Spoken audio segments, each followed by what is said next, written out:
they don't contest the basic architecture of the scheme. They do not contest that the president solicited a foreign nation to interfere in our election, to help him cheat. I think they acknowledge, by not even contesting this, that the facts are overwhelming. The president invited Ukraine to get involved in our election to help him cheat against Joe Biden. That is uncontested. Uncontested in our presentation and uncontested in theirs.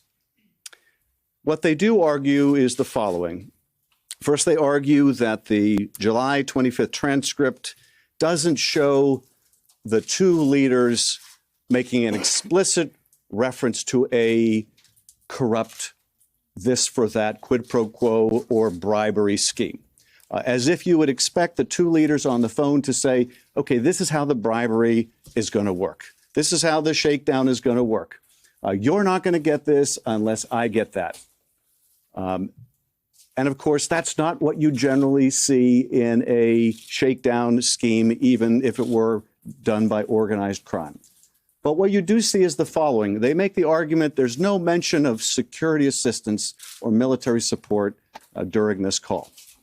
But of course, one of the first things that Zelensky brings up on that call is how grateful they are for the military defense support and how they are ready to buy more javelins.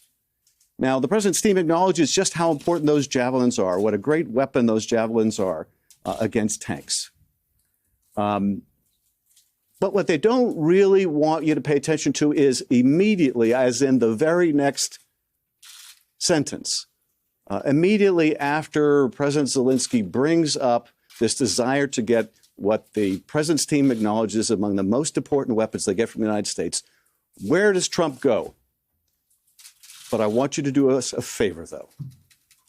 So he goes right to the favor. They would argue there's no link between military support because he didn't say, I'm extorting you, but instead moved right to the favor he wanted right after Zelensky brings up the javelins, the most important military aid I think they acknowledge today.